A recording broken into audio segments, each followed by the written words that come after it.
Hey guys, this is Neeraj and you're watching Qtricks। Qtricks के YouTube channel Qtricks 2.0 पर आपका स्वागत है। और इस सेशन में हम लोग कर रहे हैं उत्तराखंड डीएलएड प्रवेश परीक्षा 2024 के लिए प्रिपरेशन, और ये मैथ्स की क्लास है। तो चलिए शुरू करते हैं फिर आज की क्लास, आज के पहले क्वेश्चन के साथ। तो आज का क्वेश्चन वहीं से शुरू हुआ है जहाँ पे कल का क्वेश्चन खत्म हुआ था। कल जो लास्ट क्वेश्चन था वो इसी से रिलेटेड था जो आज आपका पहला क्वेश्चन है।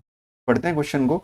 एक फर्नीचर निर्माता 10% लाभ कमाए, थोक विक्रेता 15% लाभ कमाए और फुटकर विक्रेता 25% लाभ कमाए तथा एक मेज का फुटकर मूल्य 1265 हो, तो निर्माता को यह मेज कितने रुपए से में प्राप्त हुई है ना। निर्माता को जो है, जो फर्नीचर निर्माता है वो बेसिकली यहाँ पे इंग्लिश वाले थोड़ा सा समझ लीजिए।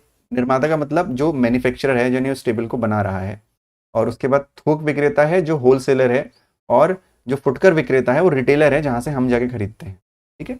कोई भी सामान जब हम खरीदते हैं अपने घर पे लाते हैं, वो डायरेक्ट फैक्ट्री से तो बहुत कम ही लेके आते हैं। हम अपने शॉप से लेके आते हैं, अपने मार्केट जाते हैं, तो मार्केट में कहाँ से पहुँचती है, पहले फैक्ट्री में बनता है, वहाँ से होलसेलर उठाता है, फिर होलसेलर से फुटकर विक्रेता यानी रिटेलर उठाता है, और वहाँ से हम लोग लेके आते हैं। तो हर किसी का कुछ ना कुछ प्रॉफिट होता है। अब इस क्वेश्चन को अगर आप किसी अपनी कोई सी बुक में देखोगे, कोई भी वो बुक हो सकती है, तो आप देखोगे एक्स मान के किया हुआ है, बहुत लंबा है, तो उस तरीके से हमको करना ही नहीं है ना। हमको जनरल तरीके अपनाने हैं, बहुत अच्छे अच्छे मेथड्स हम लोग अपनाएंगे। देखिए कैसे। एक फर्नीचर निर्माता 10% लाभ कमाए, मतलब बेसिकली निर्माता है मैन्युफैक्चरर, उसको मैं एम से दिखाऊंगा, और होलसेलर यानी थोक विक्रेता उसको मैं डब्ल्यू से दिखाऊंगा, होलसेलर, और फुटकर विक्रेता रिटेलर है उसको मैं आर से दिखाऊंगा। अब यहाँ पे समझने वाली बात यह है कि इस फर्नीचर का जो जो रिटेलर है उसका कॉस्ट प्राइस हमको निकालना है कि उसने भाई रॉ मटेरियल खरीदा होगा ना। अगर एक फर्नीचर बनाया है तो उसने लकड़ी खरीदी होगी, प्लाई उसने खरीदी होगी, है ना। बहुत सारी चीज़ें उसने खरीदी होंगी। तो सीपी होगा, इसका क्रय मूल्य कुछ होगा और इसका विक्रय मूल्य भी कुछ होगा। सिमिलरली होलसेलर ने जब इससे खरीदा तो इसका भी कुछ क्रय मूल्य होगा और इसका भी कुछ विक्रय मूल्य होगा। रिटेलर का भी कुछ क्रय मूल्य होगा और इसका भी कुछ विक्रय मूल्य होगा। क्लियर है इतना? तो अब ध्यान से समझिएगा एक बात कि ये एसपी है और ये सीपी है, और ये एसपी है, ये सीपी है। मतलब ये मैंने पिछले भी क्वेश्चन में बताया था लास्ट क्लास में कि ये दोनों सेम होंगे। भाई इसने बेचा, इसने खरीदा, तो ये दोनों प्राइस तो सेम होंगे। सिमिलरली ये दोनों प्राइस भी सेम होंगे। हम ये एज्यूम करके चलते हैं कि जो मैन्युफैक्चरर ने बनाया, उसके बनाने में जो खर्चा आया वो 100 रुपए का आया, 100 रुपीज़ का आया, यानी 100% या 100 रुपीज़ का मान सकते हो। तो अगर 10% प्रॉफिट हुआ है, 10% प्रॉफिट हुआ है, तो 10% प्रॉफिट का मतलब सेलिंग प्राइस कितना हो जाता है, 110% हो जाता है। अब 100 का 110% कितना होगा, 100 गुणा 110/100 यानी 110। अब ये कंसेप्ट जो मैंने बताया कि 110 हो जाता है, ये कैसे होता है इसके लिए आपको, अब जो लोग रेगुलर वीडियोस देख रहे हो उनको तो समझ में आ जाएगा। नहीं देख रहे हो तो पहले देख लो, और उससे बेटर है कि डिस्क्रिप्शन में प्रॉफिट लॉस का लिंक दिया गया है प्लेलिस्ट का पूरा, उसको जाके पढ़ो एक बार। पुरानी वीडियोस है मेरी, लेकिन आपको चाहे आप किसी भी बैकग्राउंड के, आर्ट्स के हैं, कॉमर्स के हैं, बायो के हैं, आपको समझ में आ जाएगा। बहुत इजी इजी कंसेप्ट से मैंने चीज़ें आपको बता रखी है। एक्स मानने का टाइम अब खत्म हो चुका है। ठीक है। तो ये 100 हो गया, ये आपका 100 है, और ये कितना हो जाएगा, 110 हो जाएगा। ठीक। अब एसपी 110 हो गया। अब मैंने क्या बोला कि एसपी और सीपी यहाँ पे तो सेम है, यानी अगर 110 है तो ये भी 110 हो गया। लेकिन फिर से वही वाली बात है कि जो थोक विक्रेता ने बेचा तो उसको कितना प्रॉफिट हुआ, 25% का उसने लाभ कमाया। यानी अगर 25% का प्रॉफिट होता तो सेलिंग प्राइस यानी एसपी यानी विक्रय मूल्य कितना हो जाता है, 125%। किसका, क्रय मूल्य का, यानी सीपी का। अब सीपी कितना है यहाँ पे, 110 है, यानी आपको 110 का 125% यहाँ पे पहले निकालना पड़ेगा। तो 110 का 125% आप यहाँ पे निकालें। अच्छा नहीं, विक्रेता ने 15%, सॉरी 15% है ना यहाँ पे, 25 में नीचे आ गया सी, ये 115% है। ठीक है। ये 115% है, तो 115% हो गया, तो यानी 110 का 115% हमने निकाल दिया, क्योंकि ये 110 कॉस्ट प्राइस है इस समय। तो 0 से 0 कट कर दीजिए। अब 115 है, 115 गुणा 11 आपको करना है। ठीक है। तो इसका तरीका तो होता है, चलो ऐसे ही कर लो आप, फिलहाल तरीका मैं बता दूंगा क्या होता है। तो ये हो जाएगा 115 और ये हो जाएगा 115, 5 5 और 1 6, 1 और 1 2 और 1। इसका तरीका ये होता है कि आपको जिस भी नंबर को 11 से मल्टीप्लाई करना है, और अगर 3 डिजिट हैं तो आप सबसे पहले 11 डिजिट लिखो और आगे जोड़ते जाओ, 5 और 1 6, 1 और 1 2 और लास्ट में 1, 1265/10, यानी 126.5 हो गया। यानी जो विक्रय मूल्य आया यहाँ पे वो आया 126.5। अब ये जो विक्रय मूल्य है और जो क्रय मूल्य ये बराबर होगा 126.5 बराबर होगा। अब क्या बोला गया है कि लाभ कमाए, 15% लाभ कमाए तथा फुटकर विक्रेता 25% लाभ कमाए, यानी इसने भी कुछ प्रॉफिट कमाया है एसपी। ठीक है, फुटकर विक्रेता एक मेज फुटकर मूल्य इतना है, तो इसको कितना प्रॉफिट हुआ, 25% का प्रॉफिट हुआ है। तो 25% प्रॉफिट केस में 125% किसका, कॉस्ट प्राइस का। अब कॉस्ट प्राइस कितना है, 126.5 है ना, यानी 126.5 का, मेरे पीछे चीजें हाइड हो गई होंगी थोड़ा सा, हमें जगह चाहिए तो मैं थोड़ी देर के लिए यहाँ से गायब हो जाता हूँ। ठीक है, तो 126.5 का 125%, यानी 125/100। ठीक है, अब देखो जहां पे चीजें दशमलव में आ जाती हैं वहां पे चीजें कॉम्प्लिकेट हो जाती हैं, है ना, जहां पे चीजें दशमलव में आ जाती हैं वहां पे चीजें कॉम्प्लिकेट हो जाती है। तो हम क्या करेंगे, ये मैंने जानबूझ के यहाँ पे दशमलव में चीजें रखी कि आपको खुद दिखेगी, देखो कितना कॉम्प्लिकेट हो गया, अब फिर से कितना बड़ा आ जाएगा हम ये करेंगे तो, है ना। तो हम चीजों को आसान करेंगे, कैसे आसान करेंगे, हम पॉइंट में लिखेंगे ही नहीं। ठीक है, हमें पता है कि जो ये 126.5 है ये कैसे आया है, जब हमने 110 का 115% निकाला है, 110 का 115% निकाला है। तो भाई 110 का 115% कितना होता है, 110 गुणा 115/100, यानी 0 से 0 कट गया। ठीक, समझ में आया। तो ये 10 है, तो अब इसको आप कट मत करो, यानी यहां पे जो वैल्यू है वो ऐसी ही रहेगी, 11 गुणा 115/10। हमने इसको सॉल्व नहीं किया। अब यहाँ पे जो वैल्यू है वो यहाँ पे रहेगी 11 गुणा 115/10। क्यों ये कर रहे हैं अभी आपको समझ में आ जाएगा।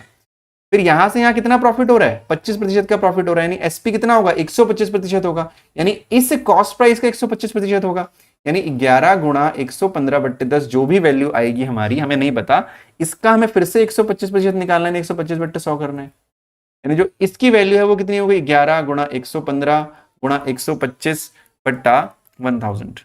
समझ में आ गया। हमने 10 पॉइंट में क्यों नहीं करा, उसका कारण यह है कि हमारी कैलकुलेशन हमको ईजी करनी है।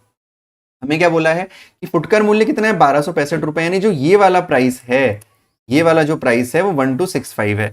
आपको पूछना है कि ये मेज कितने रुपए में प्राप्त हुई, निर्माता को यह मेज कितने रुपए में प्राप्त हुई, यानी आपको 100 का मान निकालना है। तो इसका मान आपको दे रखा है, आप 100 का निकाल लीजिए। कैसे निकालेंगे, देखो ध्यान से, मैं यहीं पे सॉल्व कर दे रहा हूं। इसकी वैल्यू हो गई आपकी 1265। तो भाई 1 की वैल्यू क्या हो जाएगी, 1 की वैल्यू हो जाएगी 1265, रिवर्स हो जाएगा इंटू 1000 अपॉन 11 इंटू 115 इंटू 125। ठीक हो गया। 100 की वैल्यू क्या होगी, 100 की वैल्यू निकालने के लिए 1 की वैल्यू इतनी है, तो इसको आपको इंटू 100 करना पड़ेगा। तो मैं यहीं पे काट पीट दे रहा हूं जिससे कि हमारा आंसर डायरेक्टली हमें मिल जाए। डेसिमल में आ सकता है आंसर, क्योंकि हमारे पास ऑप्शन जो है डेसिमल में अवेलेबल है। तो अब देखो ये 1265 है, ठीक है। अब ये आपका 5 और 2 7, 6 और 1 7, तो ये 11 से कट हो जाएगा, मुझे साफ साफ दिख गया है। कैसे 11 से कट, हम चेक करते हैं, जो ऑड प्लेसेस है और जो इवन प्लेसेस है उसको जोड़ देते हैं, और अगर उसका डिफरेंस 11 या 0 आता है तो 11 से डिवाइड होगा। तो 11 एक कम 11 और एक 12, 11 कम 11, 11 पंजे 55, 115 से 115 कट गया। तो यहाँ पे 125 है, तो ये 25 25 5 जा 25 4 जा 5 से इसको कट कर दीजिए, 5 2 10 0 0। ठीक है, 4 दूनी 8, यानी 100% की वैल्यू कितनी आ गई, 800 रुपए आ गई, यानी ऑप्शन नंबर बी आपका आंसर हो गया। अभी मैंने आपको समझाया है तब टाइम लगा है, लेकिन जब आप इसको खुद करोगे तो आपको इतना समय नहीं लगेगा। ठीक है, आसान क्वेश्चन है, आपको थोड़ा सा डिफिकल्ट लग सकता है क्योंकि अभी तक आप लोगों ने प्रॉफिट लॉस नहीं पढ़ा है। एटलीस्ट जो एक्स वाले मेथड से आप करते हो ना, उससे तो आसानी है। ठीक है, चलो समझ में आ गया, क्लियर है। बढ़ते हैं अगले क्वेश्चन की तरफ। अगर किसी को इस क्वेश्चन में कोई डाउट है तो मुझे कमेंट सेक्शन में बता देना, मैं करवा दूंगा। ठीक है, लंबा खिंच गया, 10 मिनट लग गए इस क्वेश्चन में, कोई बात नहीं। ठीक, चलो बढ़ते हैं हमारे अगले क्वेश्चन की तरफ। जो अगला क्वेश्चन हमारा है वो है, एक फल विक्रेता आम ₹9 प्रति किग्रा बेचता है, तब उसे 20% हानि होती है। 5% लाभ कमाने के लिए उसे 1 किलोग्राम आम किस दर से बेचने होंगे। ध्यान दीजिएगा, बहुत अच्छा क्वेश्चन है।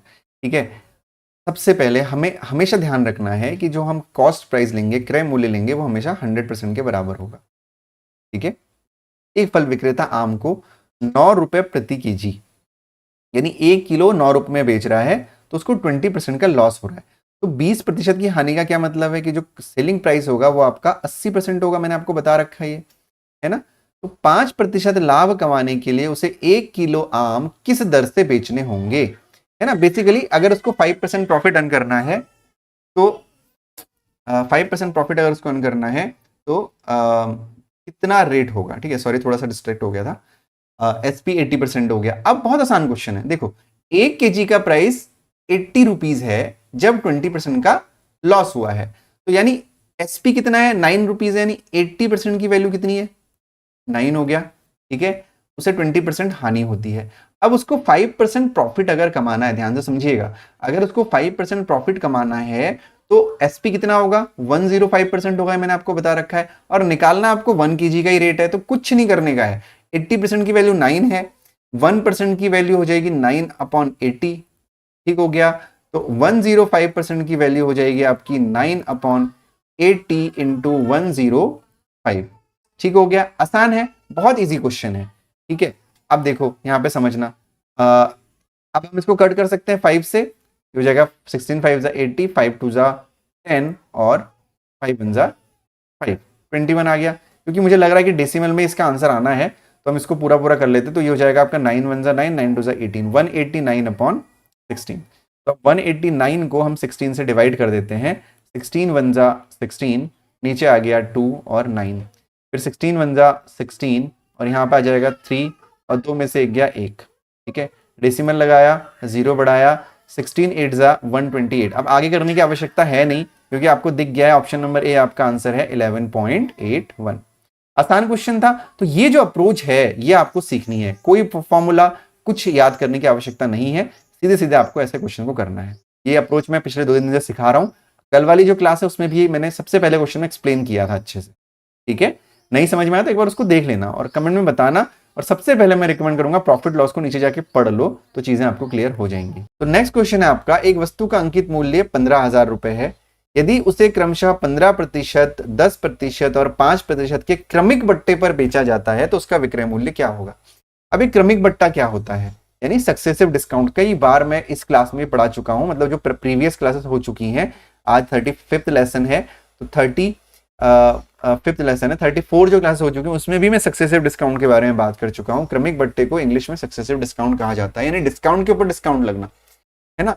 तो डिस्काउंट के ऊपर डिस्काउंट लगाने के लिए हमें क्या करना है, 15,000 इंटू 15% का डिस्काउंट। तो जैसा कि हम एसपी में करते हैं कि 15% लॉस में माइनस कर देते हैं, डिस्काउंट में भी वही करेंगे। तो सबसे पहले पहला डिस्काउंट लगाएंगे 15% का, तो 15% का डिस्काउंट का मतलब 100 - 15 85% निकालेंगे, नहीं 85/100।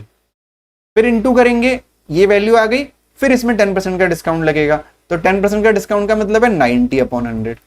फिर इसमें डिस्काउंट करेंगे 5% का, तो ये हो जाएगा 95/100। अब इस पूरे को हमको सॉल्व करना है, हमारा आंसर आ जाएगा, ठीक है। बस इतना सा काम था, 2 0 से 2 0 कट गए, ये वाला 0 से ये 0 कट गया और ये 0 से 0 कट गया, एक ही 100 हमारा बचा हुआ है। अब इन सबको मल्टीप्लाई करना आपस में बहुत बड़ा टास्क है, लेकिन हम तब भी करेंगे, तो करते हैं, चलो शुरू। तो ये 85 है, 95, 9 और 15, ठीक है। तो सबसे पहले मैं क्या करता हूँ, 85 और 95 का मल्टीप्लाई कर लेता हूँ, तो 95 इंटू 85, 5 5 जा 25 कैरी 2, 5 9 जा 45 और 2, 5 9 जा 45 और 2 47, 8 5 जा 40 कैरी 4, 8 9 जा 72 और 4 आपका होता है 76, ठीक है। 5 हो गया, 7 हो गया, 6 4 10 और 8, 8075 तो ये हो गया आपका, ठीक है ना, 8075 हो गया आपका ये, ठीक है। गलत हो रहा है क्या कहीं पे, क्योंकि 10,000 के आसपास वैल्यू आ रही है, अभी तो इसको 135 से मल्टीप्लाई भी करना है। 15 इंटू 85/100 इंटू 90/100, ठीक है, इंटू 95/100, ये भी ठीक है। 15,000, तो 2 से 2 0 से 2 0 काटा, 1 0 से 1 0, 1 0 से 1 0 से 5 5 जा 25 कैरी 2, 5 9 जा 45 और 2 47, 8 5 जा 40 कैरी 4, 9 8 जा 72 और 4 76, 5 7 4 और 6 10 7 रहेगा, ठीक है, करके देखते हैं। तो फिर उसके बाद 8075 का आपको मल्टीप्लाई करना है। अच्छा, अपॉन में 100 भी तो है, खाली क्यों घबरा रहा हूँ मैं, अपॉन में 100 भी है। तो 15 9 से कितना होता है 135, तो इसको आप 135 से गुणा कर दीजिए, ठीक है। 5 5 जा 25 कैरी 2, 5 7 जा 35 और 2 37, 3 आ जाएगा क्योंकि 0 है, 5 8 जा 40, फिर 3 से करेंगे आप, 5 3 जा 15 कैरी 1, 3 7 जा 21 और 122, ठीक है। फिर 8 3 जा 24, क्रॉस क्रॉस 8075, ठीक है। 5 आ गया, 7 और 5 12, 5 3 8 9 10 और 1 11, 7 8 9 और 1 10, 4 4 8 और 1 9, 8 और 2 10। तो यहाँ पे आ गया आपका 1090125/100, क्योंकि अपॉन 100 तो ये हो जाएगा 10901.25, यानी ऑप्शन नंबर डी आपका आंसर होगा। तो जहाँ पे सक्सेसिव डिस्काउंट आएगा वहां पे आपको ऐसे कर देना, क्वेश्चन की डिमांड पे आप पे डिपेंड करता है कि कैसे आप करोगे, ठीक है। समझ में आ गया, क्लियर है, इतना बहुत आसान क्वेश्चन था, बिल्कुल भी डिफिकल्ट नहीं था, ठीक है। होपफुली क्लियर हो गया होगा आपको, ठीक। अगला क्वेश्चन देखते हैं। एक घड़ी को 820 रुपए में बेचने पर उतना ही लाभ होता है जितना कि 650 रुपए में बेचने पर हानि होती है। तो यहाँ पे भी वही क्वेश्चन है जैसे मैंने कल एक क्वेश्चन कराया था। देखो कैसे करना है। एक घड़ी को 820 रुपए में हमने बेचा, तो लाभ और हानि का मान बराबर है। ठीक है, समझना ध्यान से क्या करना है हमको इसमें। तो सबसे पहले तो CP1 कुछ रहा होगा, हमें इसका क्रय मूल्य नहीं पता। ठीक है, क्रय मूल्य CP है, CP तो बराबर है, और विक्रय मूल्य SP1 जो है वो 820 रुपए है, और इस केस में हमको प्रॉफिट हुआ है। ठीक है, और यहाँ पे भी इसका कॉस्ट प्राइस कुछ रहा होगा, कॉस्ट प्राइस दोनों का सेम है, क्रय मूल्य दोनों का सेम है, और यहाँ पे जो SP2 है वो 650 रुपए है, और कुछ इसमें लॉस हुआ है। और हमें पता है कि लॉस और प्रॉफिट को क्या बोला गया है कि इक्वल है, जितना लाभ उतनी हानि। ठीक है, तो घड़ी का क्रय मूल्य यानी CP आपको निकालना है। बहुत आसान क्वेश्चन है। जब प्रॉफिट होता है तो प्रॉफिट होता है SP माइनस CP, यानी SP1 माइनस CP। फिर जब लॉस होता है तो CP माइनस SP2। तो प्रॉफिट हो गया SP1 माइनस CP, और लॉस हो गया CP माइनस SP2। ठीक है, तो ये हो जाएगा आपका 820 minus CP is equals to CP minus SP2 यानी 650। ठीक है, 650। अब एक काम करिए, 820 को उधर लेके जाइए, CP को उधर लेके जाइए, यानी minus CP is equals to minus 650 minus का 820। ठीक है, तो जाएगा minus 2CP is equals to minus का 0, 5 और 2 7, 8 और 6 14। ये हो जाएगा 2CP, यानी CP इज इक्वल्स टू हो जाएगा 1470 अपॉन 2। तो 2 7 जा 14, और ये हो जाएगा 2 3 जा 6 और 2 5 जा 10, यानी 735 रुपीज कॉस्ट प्राइस आपका आ गया, ऑप्शन नंबर डी। ठीक है, क्लियर है इतना? होपफुली आज जितने भी क्वेश्चंस मैंने कराए आपको समझ में आए होंगे। बहुत अच्छे क्वेश्चंस थे, थोड़ा सा लेवल तो बढ़ेगा ही बढ़ेगा। देखो डिफिकल्ट लग सकते हैं, अगर पहली बार पढ़ रहे हो तो डिफिकल्ट लग सकते हैं, समझ में हो सकता है समझ में ना आ रहा हो, और मुझे बोल रहे हो कि कुछ नहीं आता है इंसान को। ठीक है, तो एक बार जाके डिस्क्रिप्शन में जाके प्रॉफिट लॉस को पढ़ो। देखो अगर फॉर्मूले से कराना होता तो फॉर्मूले से तो आपको कोई भी करा सकता है। अगर फॉर्मूले से आपको करना है तो आपको मेरी या किसी और टीचर की जरूरत नहीं है। आप बुक ले लो, आप मार्केट से बुक परचेस कर लो, उसके लिए अलग से पैसे खर्च मत करो, टीचर को पैसे मत दो, है ना। लेकिन कुछ एडवांस सीखना है जिससे कि सिलेक्शन हो, सिलेक्शन होना इंपॉर्टेंट है ना। तो उसके लिए आपको एडवांस चीजें सीखनी पड़ेंगी, क्योंकि अगर आप वहां पे फॉर्मूले से कर रहे हो और जो दूसरा बच्चा होगा जो आपका कंपटीटर है वो फॉर्मूले से ना करके ऐसे करके जल्दी करके चला जाएगा, तो आप तो वहीं पीछे रह जाओगे।